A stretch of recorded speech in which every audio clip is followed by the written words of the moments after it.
Sila'y nakadapo sa ibabaw ng isang tahimik na sakuna. Ang mga cable na nagdadala ng sapat na enerhiya upang durugin ang isang puno ay ang kanlungan ng mga marupok na nilalang na nagpapahinga ng walang kahit isang gasgas. Mukhang mahika, ngunit ito ay isang masterclass sa pisika at kaligtasan. Habang para sa isang tao ang cable na iyon ay isang hatol ng kamatayan, para sa isang ibon, ito ay isang ligtas na dauman salamat sa isang hindi nakikitang lihim na humahamon sa ating lohika. Paano nila hinahawakan ang galit ng 500,000 boltahe at nakakaligtas? Ngayon ay inaalam natin ang perpektong trick ng kalikasan. Magsisimula na tayo, pagbuwag sa hindi nakikitang mandarago.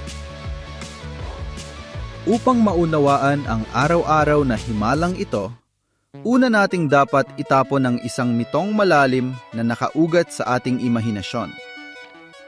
May gawe tayong bigyan ng personalidad ang kaaway, na makita ang kuryente bilang isang buhay na entidad, isang hindi nakikitang mandaragit na gutom sa gulo na tumatalon sa anumang bagay na magtatangkang lumapit.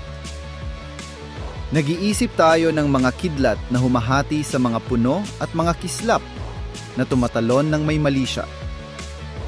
Ngunit ang katotohanan ay mas hindi dramatiko at, kasabay nito, walang hanggan mas kawili-wili.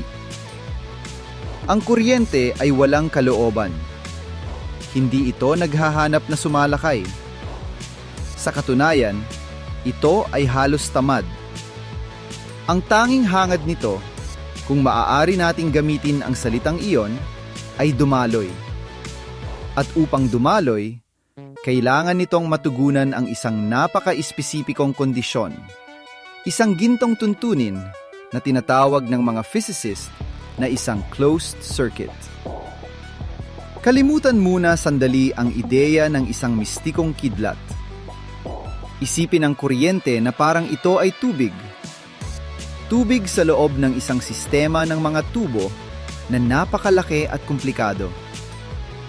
Ang tubig na iyon ay may presyon, isang potensyal na enerhiya na handang gamitin. Ngunit kung ang lahat ng mga balbula ay sarado, kung ang landas ay hindi kumpleto, ang tubig ay nariyan lamang, nakapaloob, naghihintay. Hindi ito gumagalaw. Wala itong ginagawa. Maaari mong hawakan ang labas ng tubo na puno ng tubig sa mataas na presyon at ikaw ay magiging ganap na ligtas. Ang panganib ay lumilitaw lamang kapag binuksan mo ang isang gripo. Kapag gumawa ka ng isang landas upang ang tubig na may presyon ay makahanap ng labasan patungo sa isang lugar na may mas mababang presyon at bumagsak, dumaloy, lumaya. Ang kuryente ay gumagana sa ilalim ng parehong tamad na prinsipyo. Kailangan nito ng isang kumpletong landas, isang circuit, upang lumipat mula sa isang punto ng mataas na presyon ng enerhiya patungo sa isa na may mababang presyon. Kung wala ang circuit na iyon, ito ay potensyal lamang, presensya lamang. At ito ay sa simple at malalim na katotohanan ito kung saan nagsisimula ang lihim ng kaligtasan ng mga ibon. Ang highway ng mga elektron at ang hindi inasahang bisita. Ang mga linyang iyon na tumatawid sa ating mga tanawin, ang mga cable ng mataas na boltahe na humuhuni ng isang mahinang ugong, ay ang mga pangunahing tubo ng ating sibilisasyon. Ang mga ito ay idinisenyo ng may obsesyon, ang kahusayan. Ang mga ito ay gawa sa tanso o aluminyo, mga metal na nag-aalok sa mga elektron ng isang biyahe na halos walang pagkikiskisan. Isipin ang isang highway na may 8 lane, perpektong sementado, walang mga kurbada o mga stoplight, na umaabot mula sa isang higanting hydroelectric dam sa mga bundok hanggang sa lampara sa iyong mesa sa tabi ng kama. Sa highway na iyon ay naglalakbay ang bilyon-bilyong elektron sa isang mabilis at maayos na daloy. Ito ang landas ng pinakamaliit na resistensya na maibibigay ng kalikasan at inhinjertya. Ngayon, sa gitna ng supersonic na highway na iyon, isang maliit na maya ang nagpasyang lumapag. Iniunat nito ang kanyang mga masiselang paa at dumapo. Pinatitibay ang sarili sa ibabaw ng cable. Ang ating intuwisyon na kontaminado ng ideya ng mandaragit na kuryente ay sumisigaw na dapat itong magliyab sa isang ulap ng usok at mga balahibo. Ngunit ang pisika na gumagana sa ilalim ng batas ng sukdulang katamaran ay nagdidikta ng ibang hatol.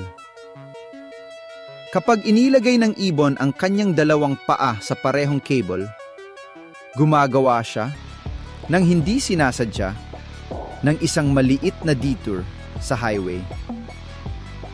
Ang kuryente na dumadaloy sa cable ay umaabot sa puntong iyon at nakakatagpo ng isang sanggandaan. Meron itong dalawang opsyon. Maaari nitong ituloy ang kanyang paglalakbay sa lane na metal, malawak, konduktor at masaya, o maaari itong lumihis. Maaari itong, sa teorya, umakyat sa kaliwang paa ng ibon, dumaan sa katawan nito na puno ng mga tissue, dugo at mga buto, at bumaba sa kanang paa nito upang muling sumama sa cable at ituloy ang kanyang landas. At dito dumating ang unang susi ng trick. Ang katawan ng isang buhay na nilalang, kumpara sa tanso ng isang cable, ay isang napakasamang konduktor. Ito ay isang landas na lupa, puno ng mga lubak at mga balakid. Habang ang metal ay nag-aalok ng isang highway, ang katawan ng ibon ay nag-aalok ng isang latiyan. Para sa kuryente, na laging naghahanap ng landas ng pinakamaliit na resistensya, ang pagpili ay madalian at halata. Walang pagpipilian. Ang 79%, 79% ng mga elektron ay magpapatuloy ng diretsyo sa kanilang highway na metal, na ganap na binabaliwala ang latiyan na detour na kinakatawan ng ibon. Ang isang napakaliit, hindi mahalagang dami, ay maaaring makipagsapalaran. Ngunit ito ay napakakaunti, kaya hindi ito nagbubunga ng kahit kaunting kapansin-pansing epekto sa hayop. Ang ibon ay walang iba, kundi isang estatwa sa ibabaw ng isang kalsada. At ang trapiko ay hindi man lang nagpapabagal sa pagdaan sa tabi nito. Gayunpaman, ang prinsipyong ito ng landas ng pinakamaliit na resistensya, bagamat makapangyarihan, ay hindi ang pangunahing tagapangalaga. Ito ay portero lamang. Ang tunay na kalasag, ang siyang nagsisil ng kawalan ng pinsala, ay gumagana sa isang mas fundamental na antas. Ang tunay na tagapangalaga, ang misteryo ng pagkakaiba ng potensyal. Napag-usapan na natin ang kuryente bilang tubig na may presyon. Ngunit ngayon ay dapat nating maunawaan kung ano ang presyong iyon. Tinatawag ito ng mga siyentipiko na pagkakaiba ng potensyal o boltahe. Ito ang lakas na nagtutulak sa mga elektron na gumalaw.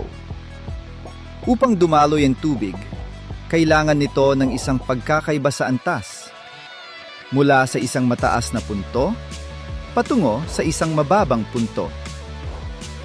Ang isang talon ay makapangyarihan dahil mayroong malaking pagkakaiba sa taas.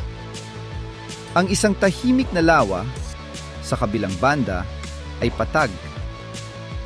Ang tubig ay may enerhiya, ngunit walang saan babagsak, kaya hindi ito dumadaloy.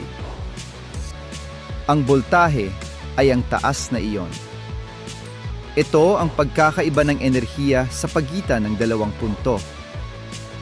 Narito ang master stroke ng puzzle. Kapag ang isang ibon ay dumapo sa isang solong cable ng mataas na boltahe, isang hindi pangkaraniwang bagay ang nangyayari. Sa pamamagitan ng pagdikit ng kanyang mga paa, ang kanyang buong katawan mula sa dulo ng tuka hanggang sa dulo ng buntot ay nagkakarga sa parehong potensyal na elektrikal, gaya ng cable sa eksaktong puntong iyon.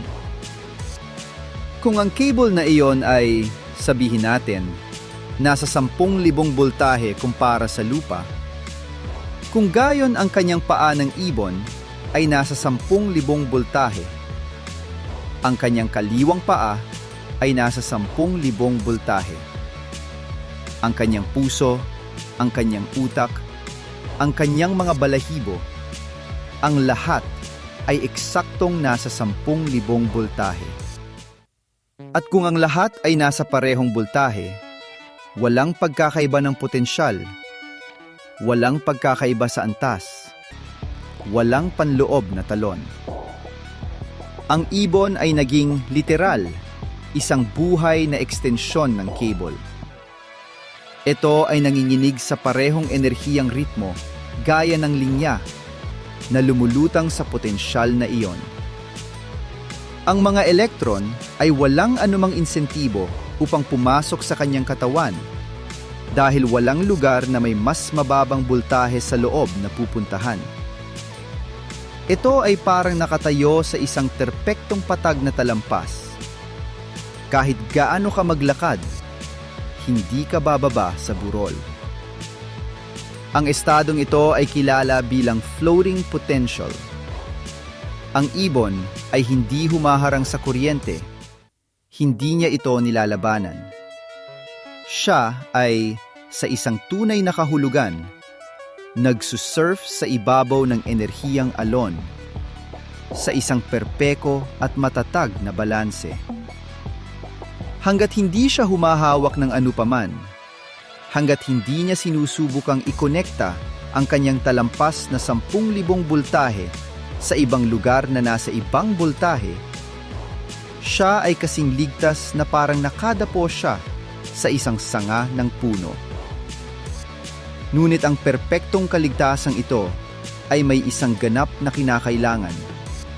At dito, ang ating kwento ay nagkakaroon ng isang dramatikong pagliko na nagpapaliwanag kung bakit tayo, ang mga tao, ay hindi magagawang kopyahin ang trick na ito sa pamamagitan lamang ng pagtalon at pagkapit. Ang hatol ng pagiging nakakonekta sa lupa. Isipin na yon na ikaw ang sumusubok na gawin ang parehong bagay.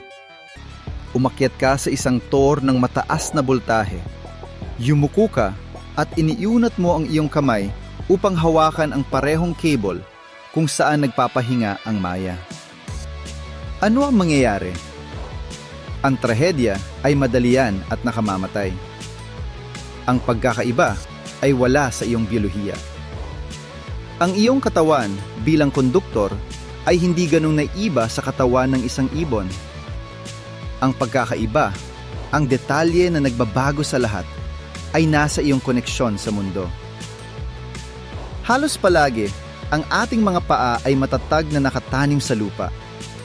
At ang lupa, ang ating planeta, ay ang universal na lababo ng kuryente.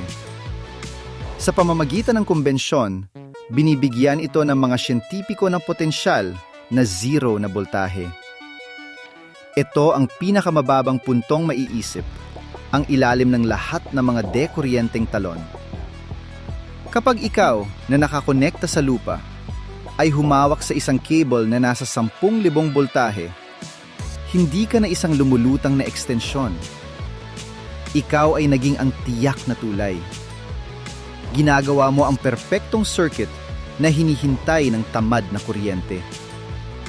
Bigla, mayroong isang dambuhalang pagkakaiba sa antas. 10,000 boltahe sa iyong kamay, 0 na boltahe sa iyong mga paa. Ang pagkakaiba ng potensyal na iyon ay isang talon na bumubukas sa pamamagitan ng iyong katawan. Ang kuryente ay hindi ka na binabalewala. Kailangan ka nito. Dumadaan ito sa iyong braso, sa iyong katawan, sa iyong puso, sa iyong mga binti. Desperadong naghahanap na maabot ang zero na boltahe na iyon ng lupa. Ang kuryente ay marahas, malaki, at halos palagi nakamamatay sa loob ng isang bahagi ng isang segundo.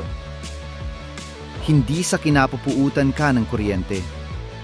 Ito ay dahil inalok mo ito ng pinakadirektang landas upang kumpletuhin ang siklo nito. Ang ibon ay nakakaligtas sa isang simple at malalim na dahilan: ang hangin. Ang hangin ay isang mahusay na insulator. Ang mga maliliit na paang yon ay walang hinahawakang anupaman maliban sa cable. Ang mga ito ay nakasuspinde sa kawalan, nakahiwalay sa lupa sa pamamagitan ng mga metro ng hangin na gumaganap bilang isang hindi malalampasang pader na insulator para sa mga normal na boltahe ng network. Kung ang isang ibon ay mayroon, hypothetically, ng mga paang sapat ang haba upang humawak sa lupa habang ang katawan nito ay nasa cable, daranasin nito ang eksaktong parehong kakilakilabot na kapalaran gaya ng sa isang tao. Ang kanyang kalasag ay hindi isang biological na superpower, kundi isang estratehikong posisyon. Ito ang pisika ng pagkakadiskonekta. Ngunit, ang kalasag bang ito ng hangin ay laging perpekto? Ito ba ang tuntuning hindi mababali? Ang kalikasan ay bihirang mag-alok ng mga ganap na garantiya. Kahit ang eleganteng trick na ito ay may mga bitak, ang mga nakamamatay na exception nito. Dahil ang laki ay mahalaga, at ang pisika ay nagtatago ng isang huling alas sa kanyang manggas. Isang banayad na panganib na nag-aabang kahit hindi nakakahawak sa lupa. Isang panganib na nagpapalit sa mga pinakamalalaki at pinakamararangal na ibon bilang mga pinakamadalas na biktima at nagpipilit sa ating mga tao na makialam na magdisenyo muli, na gumawa ng mga solusyon sa isang tahimik na labanan sa pagitan ng pag-unlad at biolohiya. Dahil ang tila kawalan ng pinsala ng Maya ay bahagi lamang ng kwento. Ang kabilang bahagi ay isang trahedya at isang gawa ng inhinyerya na nagsisimula kapag ang perpektong balanse ay nasisira. Ang panganib ng mahahabang hakbang, ang boltahe na nag-aabang sa lupa. Hanggang ngayon, ang senaryo ay tila perpekto. Isang maliit na ibon, hiwalay sa lupa, nakadapu sa isang solong cable, ay nagiging isang isla sa parehong potensyal na elektrikal, ligtas at hindi mapipinsala. Ngunit ang pisika ay isang agham ng walang hanggang katumpakan, at ang ating modelo ay may isang nakatagong palagay na ang cable ay isang perpektong konduktor na walang anumang pagkakaiba ng enerhiya sa pagitan ng punto kung nasaan ang kanang paa ng ibon at ang punto kung nasaan ang kanyang kaliwang paa. Sa ideal na mundo ng mga guhit, totoo yon. Sa totoong mundo, na may mga cable na mga kilometro ang haba, mayroong minimal na resistensya, napakaliit, ngunit totoo. Habang ang kuryente ay dumadaloy sa metal, unti-unti nitong nawawala ang isang napakaliit na bahagi ng kanyang lakas na nag-uudyok, ang kanyang boltahe, dahil sa simpleng pagsisikap na umusad. Nangangahulugan ito na, sa teknikal na paraan, sa pagitan ng dalawang magkahiwalay na punto sa isang cable, mayroong pagkakaiba ng potensyal. Kung ang mga puntong iyon ay may layong 1 sentimetro, ang pagkakaiba ay microscopic, hindi mapapansin. Ngunit kung ang mga ito ay may layong 1 metro o 10 metro, ang pagkakaibang iyon Bagamat maliit sa ganap na mga termino, ay maaaring maging makabuluhan. Para sa isang maya na ang mga paa ay magkahiwalay ng 2 o 3 sentimetro, ang pagkakaiba sa bultahe sa pagitan ng isa at isa pa ay napakaliit. Kaya ang kuryente na maaaring dumaan sa kanyang katawan ay hindi mahalaga, hindi man lang isang kiliti. Ang kanyang siksik na anatomiya ay, nang hindi niya nalalaman, isang insurance sa buhay mula sa ebolusyon laban sa banyayad na phenomenon na ito. Now, baguhin natin ang sukat. Isipin na ang isang cable ng mataas na boltahe ay naputol at nahulog sa basang lupa. Ang punto ng pakikipag-ugnayan ay na-electrify, na nagkakarga sa lupa ng isang napakataas na boltahe. Ngunit ang kargang ito ay hindi na ipapamahagi ng pantay-pantay. Bumubuo ito ng isang gradient, tulad ng mga concentric na alon ng isang batong inihagis sa isang lawa, kung saan ang boltahe ay pinakamataas sa punto ng pakikipag-ugnayan at unti-unting bumababa habang ikaw ay lumalayo. Kung ikaw, isang tao na ang mga binti ay magkahiwalay ng halos 1 metro, ay naglalakad malapit sa cable na iyon na nahulog. Isang nakakatakot na bagay ang maaaring mangyari nang hindi ka humahawak ng anumang metal. Ang iyong kanang paa ay maaaring tumapak sa isang bahagi ng lupa na nasa, sabihin natin, 8,000 boltahe. Ang iyong kaliwang paa, 1 metro sa likuran, ay maaaring tumatapak sa isang bahagi na nasa 7,900 at 50 boltahe. Mayroong pagkakaiba ng potensyal, isang maliit na talon na 50 boltahe, ngunit ngayon ang talon na iyon ay may landas. Umakyat sa iyong kanang binti, dumaan sa iyong pelvis at iyong katawan, at bumaba sa iyong kaliwang binti upang isara ang circuit sa pamamagitan ng lupa. Ang nakamamatay na phenomenon na ito ay tinatawag na step voltage. Hindi mo kailangang hawakan ng cable. Ang na-electrify na lupa, kasama ang iyong laki, ay ginagawa kang isang tulay. Para sa mga malalaking hayop tulad ng mga baka o kabayo, na may distansya sa pagitan ng mga paa sa harap at likod na mas malaki pa, ang panganib ay mas mataas ng husto. Namamatay silang na-electrocute sa mga pastulan kung saan may nakahigang putol na cable, mga biktima ng isang pagkakaiba ng potensyal na hindi nila mapapansin. Ang mga maliliit na ibon, dahil nakasuspinde at siksik, ay ganap na naiiwasan ang bitag na ito sa lupa. Gayunpaman, sa kaitaasan, kung saan naghahari ang kanilang inaakalang kaligtasan, merong isa pang bitak sa kanilang kalasag. Isa na hindi nagpapatawad sa mga pagkakamali at kumukuha ng mga buhay ng may malamig at hindi matitinag na lohika. Ang sandali ng trahedya, paglabag sa gintong panuntunan. Ang gintong panuntunan upang makaligtas sa isang cable ng mataas na boltahe ay isa lamang. Huwag kailanman hahawak sa 2 punto na may magkaibang potensyal sa parehong pagkakataon. Para sa isang maya sa isang solong cable, madali ito. Ngunit ang sistema ng kuryente ay hindi isang nag-iisang cable. Ang mga ito ay mga network na mga cable na pinaghihiwalay ng mga distansya ng hangin.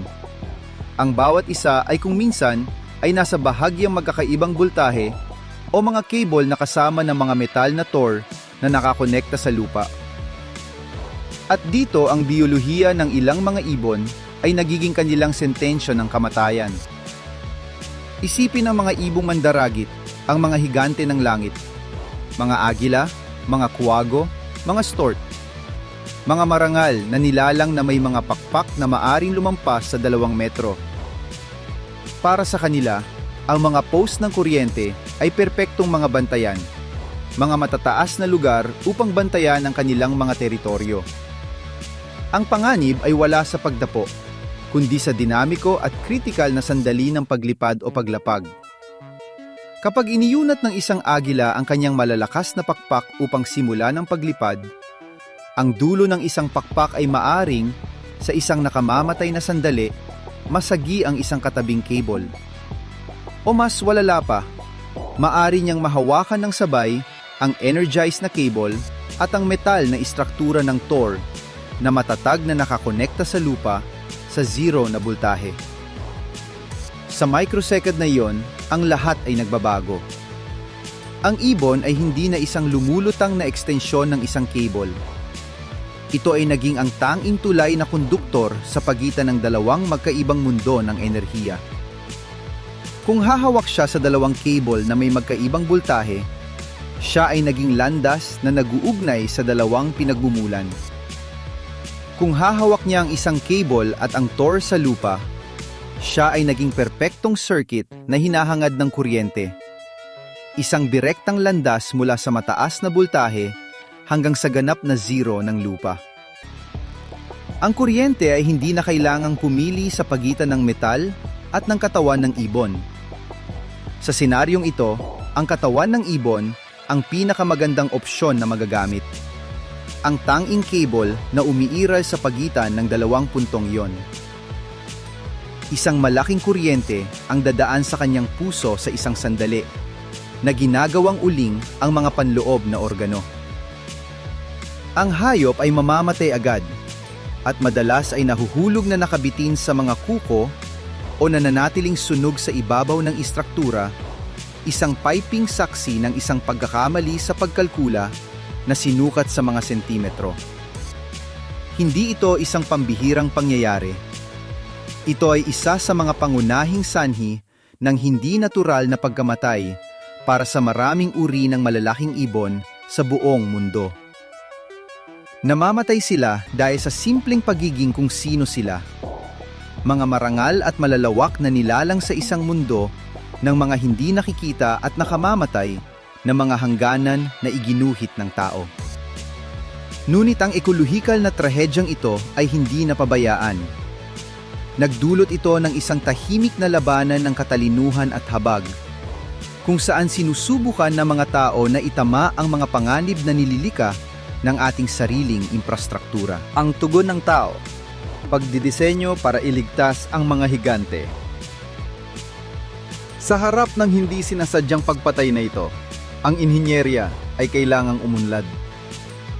Ang mga kumpanya ng kuryente at ang mga conservationist ay lumalaban sa isang digmaan sa mga detalye, na muling dinidisenyo ang dekuryenteng tanawin upang gawin itong mas ligtas para sa mga naninirahang may pakpak. Hindi ito isang simpleng gawain, dahil nangangailangan ito ng pagbabago sa mga malalaking infrastruktura. Ngunit ang mga solusyon, bagamat tila simple, ay napakatalino sa kanilang konsepto. Ang unang linya ng depensa ay ang mga insulator. Ang mga kampanang iyon nagawa sa ceramic o polymer na may hugis ng disko o kampana na nakikita mo sa mga Tor ay hindi lamang nagsisilbi upang hawakan ng mga cable. Ang kanilang hugis kampana na disenyo at ang kanilang hindi konduktor na material ay may karagdagang misyon. Ang lumika ng isang pisikal na hadlang na imposibleng malampasan para sa isang pakpak o isang paa. Sa mga critical na punto, gaya ng kung saan ang mga cable ay lumalapit sa mga poste, naglalagay ng mga karagdagang insulating cover, mga manggas na gawa sa espesyal na plastic na material na bumabalot sa ilang metro ng cable, na nag-aalis ng anumang nakalantad na metal na punto na maaring aksidenteng mahawakan ng isang malaking ibon kasamang istruktura. Ang pangalawang estratehiya ay ang muling pagdidisenyo ng espasyo. Nagtatayo na ng mga bagong Tor at binabago ang mga luma na may isang prinsipyo sa isip: paghihiwalay. Dinadagdagan ng mga distansya sa pagitan ng mga energized na cable at sa pagitan ng mga ito at ng mga bahaging metal sa lupa, na ginagawang pisikal na, imposible na kahit ang isang ibon na may pinakamalawak na pakpak ay makagawa ng sabay na pakikipag-ugnayan. Sa ilang mga lugar, naglalagay ng mga alternatibong platform para sa pugad na mas mataas at mas kaakit-akit kaysa sa mga poste mismo upang pigilan ang mga ibon na magtayo ng kanilang mga tahanan sa mga mapanganib na lugar. Ito ay isang palagiang labanan sa pagitan ng sukat ng ating teknolohiya at ng sukat ng ligas na biyolohiya. Isang pagtatangka na sabihin, gamit ang mga tornilyo at polymer, pasensya na, hindi ito lugar para sa iyo. Ngunit mayroong isang lugar kung saan ang mga tao ay hindi sinusubukang ilayo ang mga nilalang mula sa panganib, kundi kusang lumalapit sa kanya. Kung saan hindi lamang nila kinokopya ang trick ng ibon, kundi dinadala ito sa pinakasukdulan at kontroladong ekspresyon nito.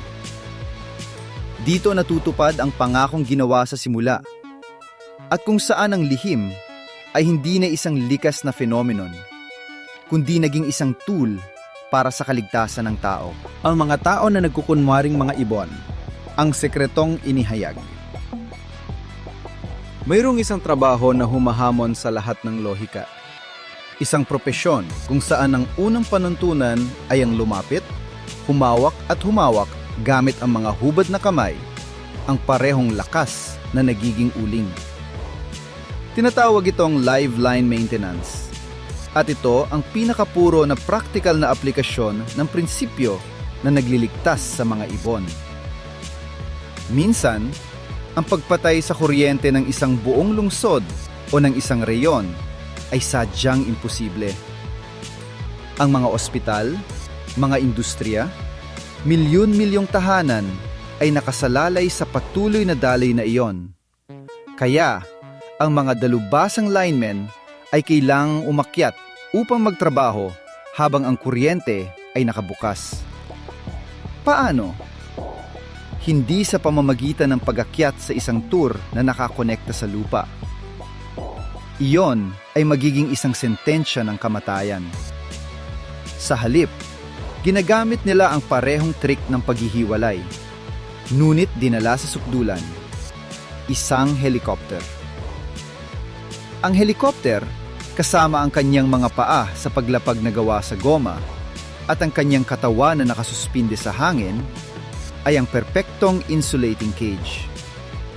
Maingat itong lumalapit sa energized na cable habang pinapanatili ang isang ligtas na distansya. Ang trabahador sa loob ng cabin ay hindi isang ordinaryong tao. Nakasuot siya ng pangalawang balat na metal, isang suit na hinabe mula sa libu-libong pinong hibla ng tanso o stainless steel. Ito ang Faraday suit, isang portable na conductive cage. Nagsisimula ang ritual. Ipinupwesto ng piloto ang sasakyang panghimpapawid ng may milimetrikong katumpakan. Ang lineman na nakakonekta na sa kuryente sa helicopter sa pamamagitan ng kanyang suit ay naguunat ng isang mahabang metal na baras, isang equipotential rod. Ang sandali ay electrical sa lahat ng aspeto. Kapag ang dulo ng baras ay humipo sa cable na nanginginig sa daan-daang libong boltahe, tumatalo ng isang maliwanag at kumakalutis na electric arc, isang tulay ng plasma na naguugnay sa dalawang mundo. Sa sandaling yon, isang mahikang bagay ang nangyayari. Isang napakalaking kuryente ang dumadaloy sa baras. Ngunit hindi upang i-electrocute ang tao, kundi upang maging pantay. Sa loob ng isang bahagi ng isang segundo, ang kargang electrical ng cable, ng helicopter at ng suit ng trabahador ay nagbabalance. Ang tatlo ay umaabot sa eksaktong parehong potensyal na electrical. Ang tao at ang kanyang makina ay naging literal, isang ekstensyon ng cable, gaya ng ibon. Ngayon, habang lumulutang sa parehong potensyal, ang trabahador ay maaaring magbukas ng cabin, lumabas sa tuntungan at, gamit ang kanyang sariling mga kamay na may guwantes, hawakan ng cable. Maaari siyang mag-unscrew, mag-adjust, mag-repair. Bakit hindi siya namamatay? Dahil ang kuryente, ang tamad na entidad na yon, ay walang anumang insentibo upang pumasok sa kanyang katawan. Ang kanyang buong metal na suit ay nasa parehong mataas na boltahe. Kung susubukan ng kuryente na pumasok sa kanyang kamay, hindi ito makakahanap ng landas patungo sa isang lugar na may mas mababang boltahe sa loob niya. Dahil sa loob ng Faraday cage na kanyang suit, ang boltahe ay pantay at mataas. Ang kuryente ay dumadaloy ng maayos sa ibabaw ng kanyang conductive suit, na pumapalibot sa kanyang katawan tulad ng isang ilog sa paligid ng isang isla, upang ituloy ang landas nito sa cable. Ang tao ay nasa loob ng isang shell na bahagi ng circuit. Ngunit siya mismo ay ligtas. Nagtatrabaho sa mismong puso ng dikuryenteng halimaw. Nagawa niyang masterin ang sining ng floating potential. Siya ay naging kusang loob at pansamantala, ang pinakamalaki at pinakasupistikadong ibon sa mundo. Sa susunod na ang iyong tingin ay matagpuan ang walang pakialam na mayang iyon sa cable, umaasa ako na hindi mo na lamang makikita ang isang ibon. Makita mo ang isang master ng pisika na walang malay. Makita mo ang buhay na demonstrasyon ng isang prinsipyo na namamahala mula sa mga circuit ng iyong telepono hanggang sa mga pinakamalalaking bagyo sa planeta. Ang kwentong ito ay hindi kailanman tungkol sa mga superpower ng hayop o tungkol sa kahinaan ng tao. Ito ay palaging tungkol sa pag-unawa. Ang kuryente ay hindi isang mapaglarong kaaway. Ito ay isang batas ng kalikasan na kasing hula at pinamamahalaan ng mga tuntunin gaya ng grabidad. Ang aral na ibinibigay sa atin ng ibon at ang natutunan nating kopyahin sa pinakamatapang na paraan ay malalim. Ang ganap na panganib ay hindi nakasalalay sa lakas lamang ng isang puwersa, kundi sa koneksyon na itinatag natin dito. Sa paglika, kusang loob o hindi sinasadya, ng tulay na bubuo sa nakamamatay na circuit. Ang ibon ay ligtas dahil ito ay diskonektado.